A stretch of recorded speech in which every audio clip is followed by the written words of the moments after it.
Bueno, bienvenidos a Besh Maracaibo, la ciudad de la Torá.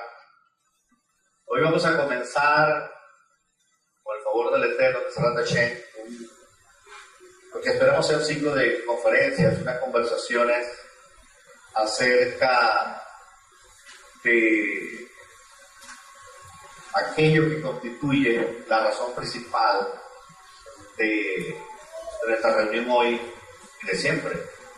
Vamos a hablar acerca del Mesías, pero desde la perspectiva que lo cuenta como se conoce el Evangelio según Mateo. ¿Okay? Entonces vamos a iniciar hoy un comentario al libro, al Evangelio de Mateo, desde una perspectiva totalmente distinta también. ¿Okay? Yo he titulado este comentario que estamos escribiendo y que haremos llegar en su oportunidad a ustedes, a las raíces judías de la epístola de Mateo. ¿Ok? Y ya verán por qué. Primero porque el Nuevo Testamento fue escrito por autores judíos, ¿okay? Y es necesario que en ese marco sea entendido, pues. Ahora, yo tuve mucha inquietud cómo empezar, por dónde meterle a este asunto. Entonces, yo preferí entonces hacerles una pregunta a ustedes. Si a usted le tocara hacer una introducción al libro del Evangelio de Mateo, al cual usted quiere comentar o hacer un proyecto de comentarlo, ¿por dónde empezaría? ¿Cuáles serían sus palabras introductorias? ¿Qué tema o qué temas usted le gustaría tocar? ¿Cómo presentar una visión general de un libro tan hermoso, pero también tan difícil y complejo como cualquier otro libro de la antigua literatura del que llaman el Nuevo Testamento, que yo prefiero llamar el Nuevo Pacto? ¿Okay? O como se dice, el Brit Hadashah. En cuanto a mí, bueno, no sé cómo responderían ustedes, pero en cuanto a mí, tomé la iniciativa de empezar por el fin y por el centro. Y cuando digo por el centro es que he tomado a la figura principal de este evangelio, y el centro mismo de toda la escritura es al Rey Mesías, Yeshua. ¿Ok? Porque así está escrito, todo fue hecho por medio de Él y para Él. Y digo también que voy a comenzar por el fin, porque escogí un episodio de la vida del Mesías que recoge parte de sus últimas horas de existencia. En este episodio el Mesías se encuentra prisionero en manos de judíos y de gentiles, a quien precisamente vino a salvar. Y de este lamentable episodio y la interpretación que se le dio, marcó para siempre al pueblo judío hasta el día de hoy. Así que escogí este episodio porque habla de una profunda herida, no solo al interior del pueblo judío, sino también que abrió una herida adicional entre los judíos y aquellos gentiles que también posteriormente creerían en el Mesías de Israel. Ambas heridas, la que hubo al interior del pueblo judío, porque se dividieron entre judíos que creyeron y judíos que no creyeron en el Mesías. Hubo un cisma mesiánico, como a veces digo. La segunda herida fue producto de ese desencuentro que tuvo con los gentiles. Ambas heridas afectaron al pueblo judío. Por una parte, se encerró sobre sí mismo a fin de preservar su fe y sus costumbres y sus tradiciones, y por la otra, los gentiles cristianos abrieron más la segunda herida con un abierto y feroz antisemitismo de casi 2000 años de duración, cuyo culmen o clímax se alcanzó con la Shoah, o el famoso y nefasto holocausto, una aniquilación planificada y homicida de más de 6 millones de judíos, algo nunca visto en la historia de la humanidad. Pero yo quiero dejar claro algo: el antisemitismo no es simplemente la constatación de un hecho histórico, es la manifestación violenta de una conciencia que se cree superior, puesto que el cristianismo, al desarrollar las formas helénicas, culturales, de donde donde se había originado, se convenció a sí misma de que su experiencia religiosa y su cultura era incompatible con el estilo de vida judío y con nuestra pretensión de ser el pueblo escogido del Eterno. Por lo tanto, no solo era suficiente decretar la liquidación de la Torá y enarbolar la bandera de que ahora la iglesia había reemplazado a Israel por haber dado muerte al Mesías. Era necesario también liquidar a los judíos por su resistencia a asimilarse. Hoy nosotros, como judíos, aún con nuestras heridas abiertas, debemos y tenemos la responsabilidad de hacerlo, de tomar estos mismos episodios de los evangelios y de otras partes de las escrituras e interpretarlos en un contexto judío, acudiendo a nuestra milenaria tradición oral y de la perspectiva judía del sufrimiento. ¿Y por qué reinterpretar todos estos episodios de las Escrituras, particularmente del libro de Mateo y de manera especial este último episodio de los sufrimientos y agonía del Mesías, desde los sufrimientos del pueblo de Israel? Porque hemos sido enseñados por nuestra tradición oral que mientras mayor sea el sufrimiento que el pueblo experimente, eso significa que más cercana está la redención. Así lo aprendimos con la experiencia del éxodo de Egipto, y así será en los tiempos finales también. Por otra parte, tenemos el episodio que Justino Mártir, un creyente gentil que Baruch Hashem dio su vida también por el Mesías, en el año 155 de nuestra era, llama al libro de Mateo Memorias, de la misma manera que llamó a Marcos, a Lucas y a Juan. Pero aún así, aquí está la presencia de la cultura griega, pues Justino piensa que estos 4 memorias o relatos biográficos sobre la vida del Mesías son similares a la memorabilia que Jenofonte escribió de Sócrates.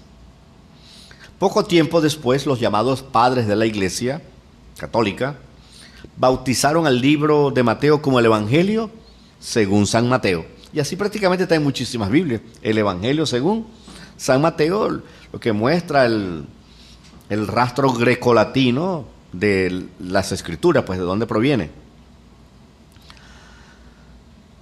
Pero no creo, es mi particular modo de pensar, que debemos llamar al libro de Mateo ni Evangelio ni Memorias. Y no tanto por un prejuicio cultural contra el helenismo, donde se fundó la cultura cristiana, sino porque todos los eruditos y estudiosos que han analizado y comentado el libro de Mateo concuerdan todos de manera unánime que Mateo escribió este libro con el objetivo de presentar a la comunidad judía de entonces a Yeshua y sus credenciales davídicas como rey y Mesías. Ese fue el objetivo. Por tanto, el libro de Mateo es simple y llanamente la epístola de Mateo a la comunidad judía, y así propongo que debe ser llamada. Esos títulos posteriores como evangelios eran parte, digamos, de una cultura que intentó darle un título a un libro pues que estaban leyendo mucho y que había sido importante en sus vidas espirituales. Pero en verdad, el propósito de Mateo era hacerle comprender a los judíos de su tiempo, a sus correligionarios, a su familia, sus parientes, a sus amigos, que el Mesías que ellos habían conocido como tal era el Mesías de todo Israel. Ese era el propósito de su carta. Y ese es un documento judío dirigido a la comunidad judía, porque solo la comunidad judía esperaba al Mesías y solo la comunidad judía tiene las claves interpretativas para leer o hacer una mejor lectura del libro de Mateo. ¿O no? La desgracia y lo lamentable es que el prejuicio de los judíos contra los cristianos y las persecuciones de las cuales fueron objeto tuvo como resultado que esta epístola de Mateo a los judíos no llegara a ellos de manera apropiada, no llegó a sus destinatarios originales, porque una lectura concienzuda de este libro hubiese servido para cambiar, tal vez, el curso de la historia. Pero el Eterno sabe que todo tiene su tiempo debajo del sol, y ha permitido en estos últimos tiempos que esta epístola, junto con otras obras, llegaran a la mano de sus destinatarios originales, a nosotros los judíos. Por siglos esta escritura ha estado en manos de cristianos, pero en los últimos tiempos, sorprendentemente, el pueblo judío ha tomado un interés providencial, inaudito, como nunca antes. Y no solo eso, sino que además la providencia del Eterno ha permitido que sean descubiertos algunos manuscritos hebreos que son copia del libro de Mateo, que originalmente se escribió también en lengua hebrea. Esto no es casual. Con este descubrimiento providencial se cierra el círculo, pues la epístola de Mateo Leví ya ha llegado a la comunidad judía de los tiempos modernos en su lengua original y ahora mismo está siendo objeto de estudio y de traducción. Y como prueba y abreboca de mi comentario a esta epístola de Matillahu a la comunidad judía, voy a mostrar que en efecto en estos momentos muchos judíos, incluso judíos no creyentes en el Mesías Yeshua, ya han recibido esta carta y le están dando una lectura correcta que por tantos siglos ha esperado, a fin de contrarrestar la lectura antisemita que por otros tantos siglos se ha tenido. Al detenerme al pensar en este hecho, pienso en la ironía de la vida, que la epístola destinada a la comunidad judía para darles a conocer el Mesías fue usada a su vez, por la comunidad cristiana a fin de decirle a los judíos que ya no eran más pueblos del Eterno y que estaban bajo condenación por haberle dado muerte al Mesías. Qué increíble, ¿no? Pero ya ha llegado el tiempo de la restauración de todas las cosas. Los judíos estamos de vuelta y ahora en estos tiempos de libertades tenemos la oportunidad de hablar y de ser escuchados. En el capítulo 27 del libro de Mateo, justo en sus primeros versículos, nos dice, y es por allí donde quiero empezar este comentario, o esta introducción al comentario, dice que cuando la mañana vino, todos los principales sacerdotes y los ancianos del pueblo se reunieron todos contra Yeshua, con el objeto de llevarle muerte. Y más tarde le ataron y le llevaron a Pilatos, el gobernador. 1 y 2 de Mateo. Así que este episodio, que desde el 27:1 en adelante comienza a relatar Mateo, nos cuenta uno de los episodios de estas últimas horas de la vida del Mesías, cómo fue condenado por los principales sacerdotes y los ancianos del Sanedrín, y luego fue llevado a Pilatos, para entonces procurador de Judea. Y aquí la primera noticia triste. Desde los tiempos de Moshe, los ancianos del pueblo de Israel han sido los hombres sabios que han dirigido y aconsejado a la nación. De hecho, cuando vemos que se realizó el primer concilio de Jerusalén, los apóstoles fueron asistidos por los ancianos, los hombres sabios que también habían creído en el Mesías para efectos y consejos, porque ellos conocían la Torá, la Halajá, y eran los hombres apropiados para estar allí en ese concilio también. Pero en este Pasuk 27, que es la continuación de los episodios anteriores, los ancianos condenan a Yeshua luego de haber perpetrado un fraudulento juicio, y para rematar lo llevan ante gentiles para legitimar la sentencia o fallo de muerte que habían pronunciado en su contra. ¿Qué clase de velo cubrió a los ojos de los sabios de Israel en aquellas cruciales horas de la vida del pueblo judío para que no pudieran ver en Yeshua al Mesías prometido de Israel? El Midrash Tanjumá, en la Parashá Shemot 29, dedica toda esa porción a describir la importancia y el rol que juegan los ancianos, los sabios de Israel. Y allí cita la Torá este Midrash, en Éxodo 4:29, cuando dice: Moshe y Aarón fueron y juntaron a todos los ancianos de los Bené Israel. Y luego el Midrash comenta: cuando Israel es firmemente establecido, entonces ellos mismos contestan la pregunta: cuando ellos tienen ancianos. ¿Por qué esto es así? Vuelven a preguntar. Y el Midrash responde a esta nueva pregunta retórica diciendo: mientras el Bet HaMikdash, el templo, estuvo en pie, el pueblo consultaba a los ancianos, como está escrito: en Devarim 32:7. Pregunta a tu padre y te lo referirá, y a los ancianos y ellos te dirán. Y ahora terminan su consejo diciendo el Midrash Tanjumá, porque cualquiera que tome consejo de los ancianos no tropezará. Sin embargo, Rashaul, contemplando, teniendo tal vez en vista este episodio del papel que jugaron los ancianos en el juicio a Yeshua, cita en Romanos 11 al Salmo 22 y 23, ¿okay?, donde dice que Israel ha tropezado,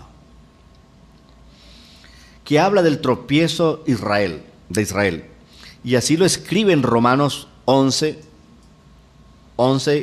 y 12, cuando haciendo un midrash de el Teilín 69, en los versos 22 y 23, dice, digo pues, ¿acaso tropezaron para caer? Está hablando obviamente del tropiezo del tropiezo de los ancianos.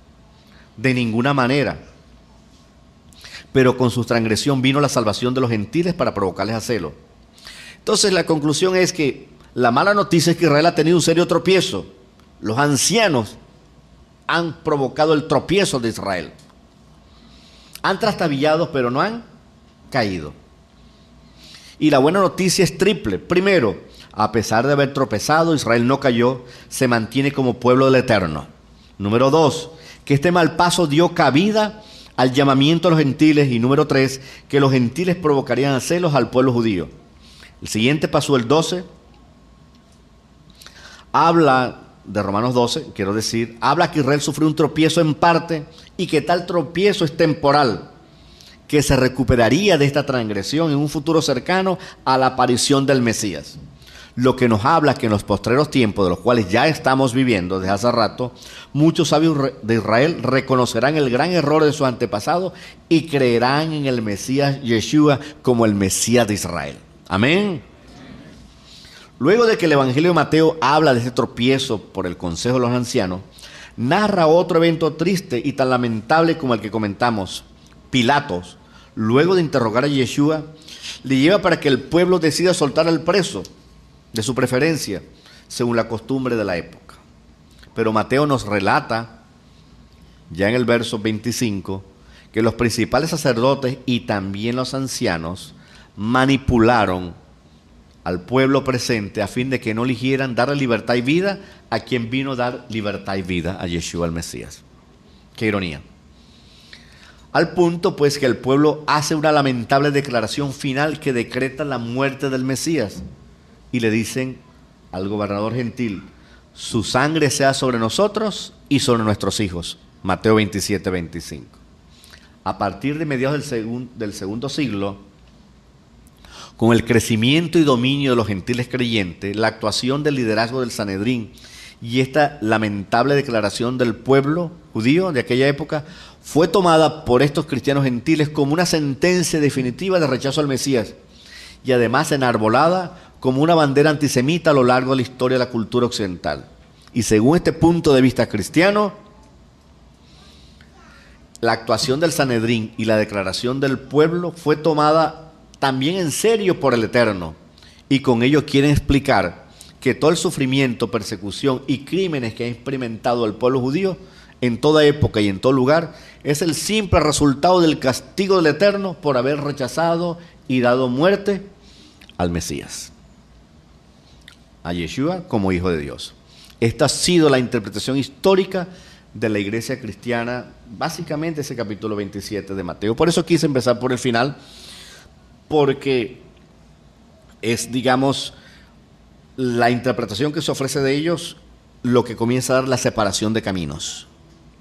Una de las tareas principales de este comentario es proporcionar una nueva lectura a este pasuk y a otros parecidos que parecen antisemitas o que aparecen apoyar la tesis de la teología del reemplazo, con la esperanza de revertir con ello. No es el hecho que los propios evangelios parecen contener declaraciones antisemitas, sino que además que esta nueva interpretación que podamos ofrecer revierta o por lo menos contribuya a disminuir la profetizada soberbia y enemistad antisemita del gentil cristiano contra las ramas naturales. y así tengan un mejor aprecio del pueblo judío, de modo que sirva además para tender puentes de entendimiento y diálogo con el mundo cristiano, sin tener que sacrificar nuestros principios y el estilo de vida de judío que tenemos. Antes, para sobrevivir los tiempos de la Edad Media, el judío tenía que huir, preferir ser muerto o convertirse, abandonar su forma judía y entonces vivir secretamente como judío. Los criptojudíos o marranos, como despectivamente se le llamó.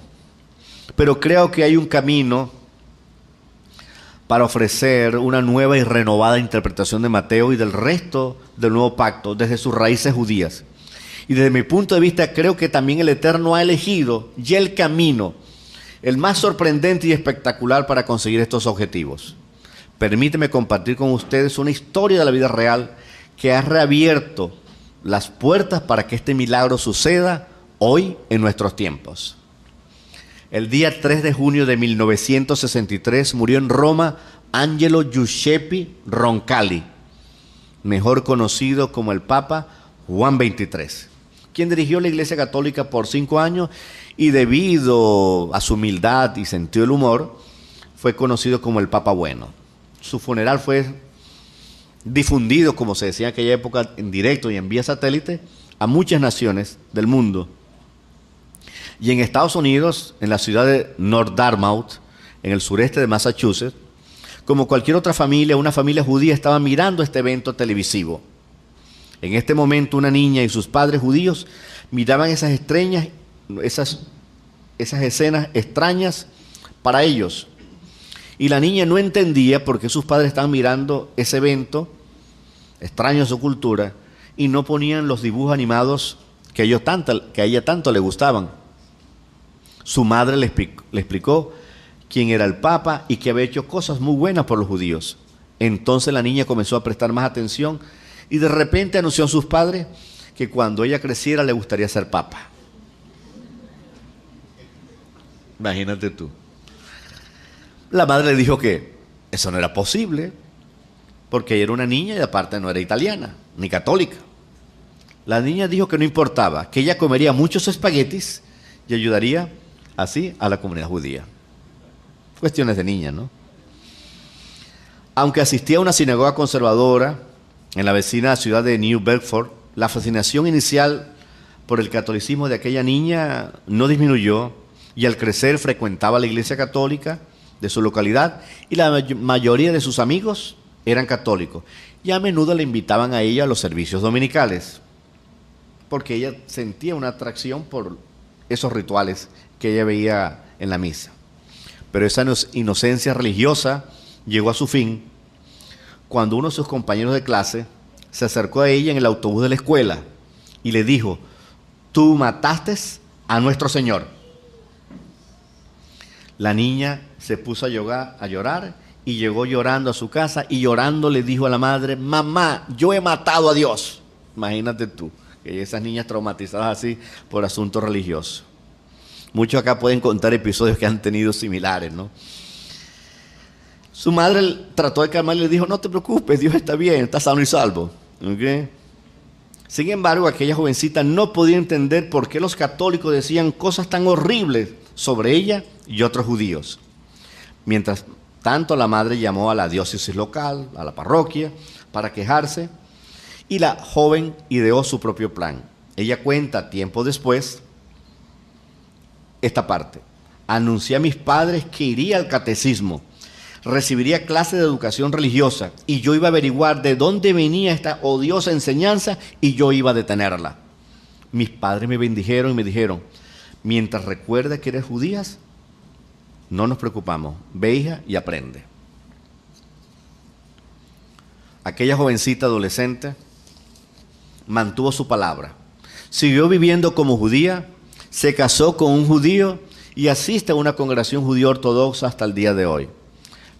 Pero se mantuvo al mismo tiempo durante todo ese tiempo estudiando el cristianismo. De hecho, ingresó a estudiar un doctorado en Nuevo Testamento en la Universidad de Duke, una universidad famosa en Estados Unidos.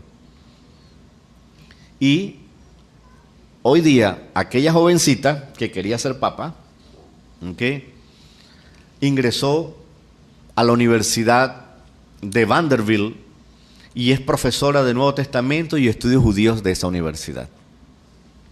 Y además tiene el reconocimiento internacional por ser uno de los investigadores más eruditos en el Nuevo Testamento y figura destacada en las relaciones interreligiosas judío-cristianas. En el año 2007 escribió un libro, The Misunderstood Jews, el judío mal comprendido, acerca de la vida de Yeshua. Un bestseller, como dicen por allí, récord de ventas, que no solo llegó a los académicos y otros pastores, ministros y sacerdotes, sino que también llegó al público general y recibió una buena reseña en un periódico famoso llamado el The New York Times. Sí, ella se había hecho famosa, estudiando el cristianismo y tratando pues de penetrar en la vida de los creyentes gentiles. Pero a lo largo de su vida, su vida ha sido la misma. Ella quiere rescatar lo positivo y aclarar los malos entendidos de 2000 años de disputa y controversia entre judíos y cristianos. Ella comenta además que su vida y actuaciones no eran bien comprendidas por la comunidad judía, pues creían que era una judía mesiánica disfrazada. Saludos, doctora Jill Levine.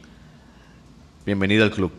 Creían que era judía mesiánica, no le creían porque se la pasaba todo el tiempo con los cristianos y todo eso. No, esta es judío mesiánica.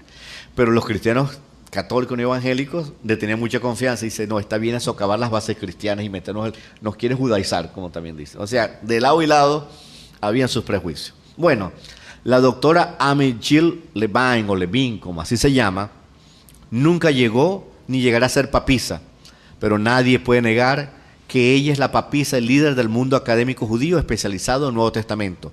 Y yo escribo una reseña de ella en el boletín de esta semana. Es una mujer genial. Hoy día, a sus 60 años, la doctora Levine es la mujer judía más prominente del mundo académico de los estudios del Nuevo Testamento. Increíble. La judía más prominente y uno de los investigadores más importantes del Nuevo Testamento es judío y no cree en el Mesías. Algo extraordinario está ocurriendo. ¿Ok? Y bajo su liderazgo, su imponente liderazgo académico, toda su erudición, fue capaz de convocar a 30 académicos judíos de renombre internacional, algunos de ellos creyentes en Yeshua. Y junto con ellos escribió un libro, este libro, llamado el The Jewish Annotated New Testament, el Nuevo Testamento judío anotado o comentado. Este libro, de principio a fin, es escrito por los judíos.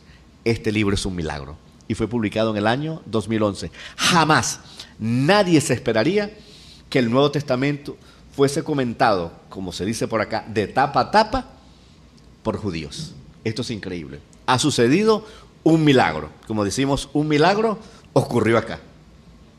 ¿Ok?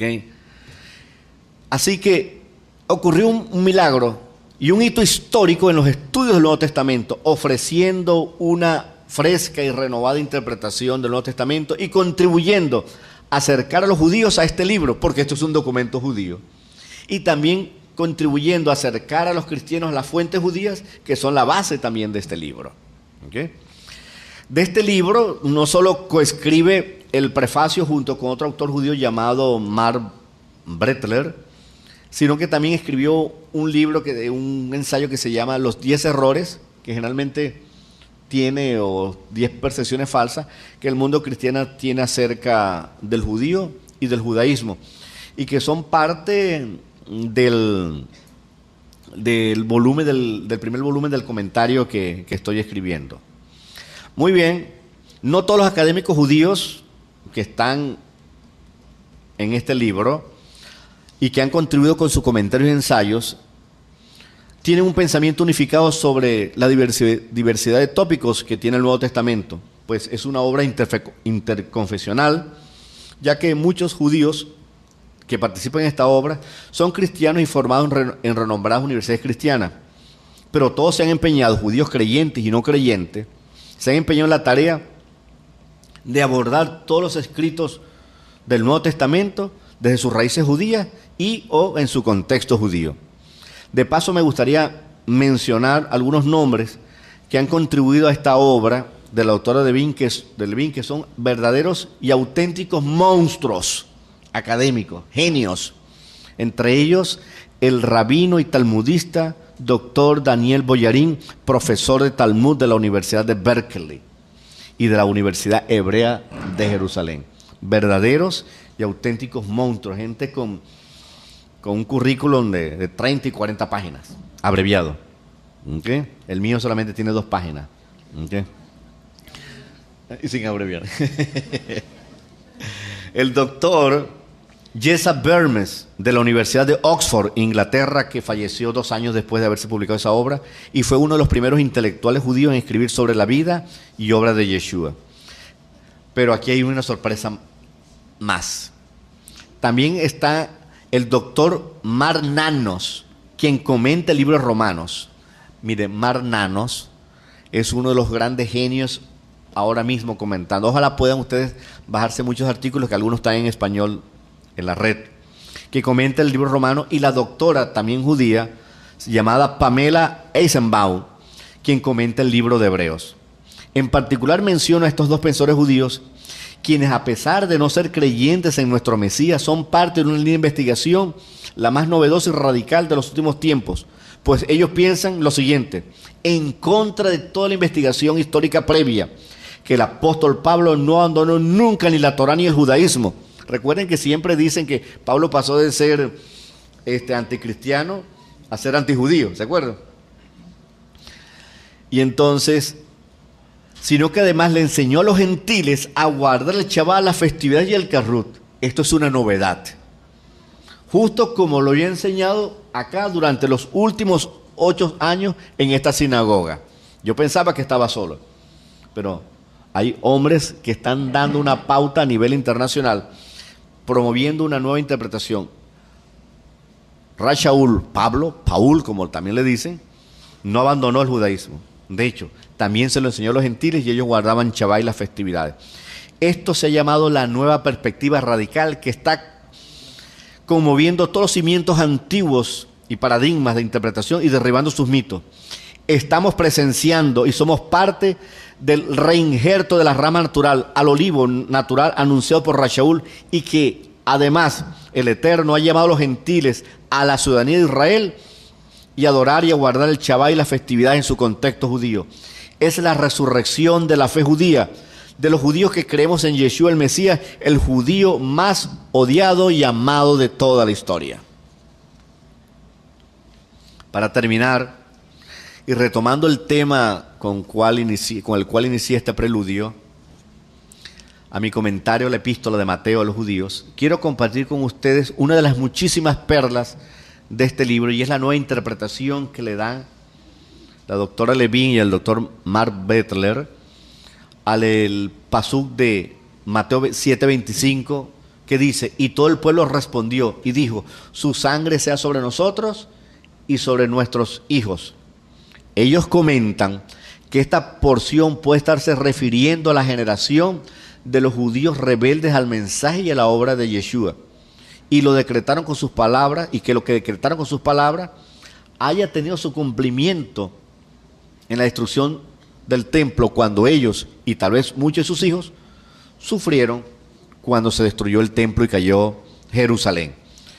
Y no tiene que aplicarse a la generación posterior, como se cree que es cuando dice su sangre caiga sobre nosotros, sobre nuestros hijos. Creen que esa declaración se extiende por todo el tiempo y a lo largo de la historia a toda la descendencia judía. Dice, no es así. Así que ellos han aprovechado y han dicho una cosa interesante: han contextualizado las declaraciones, y eso tuvo su tiempo y su cumplimiento allá en aquella época y con aquella gente. Nada tiene que ver con eventos posteriores.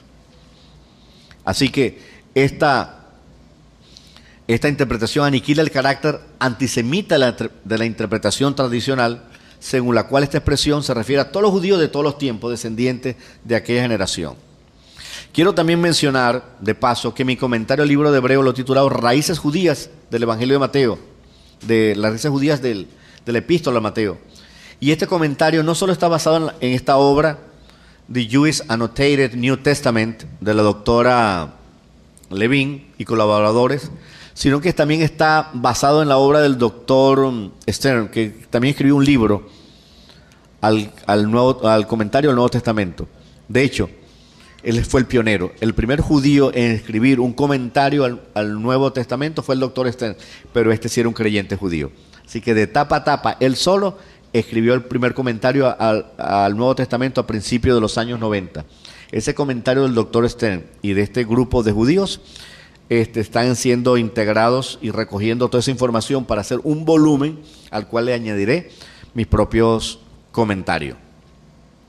La parte en inglés, la traducción está siendo realizada por mi amigo el ingeniero Mario Vázquez, a quien agradezco su trabajo laborioso y entusiasta y pido un aplauso para él.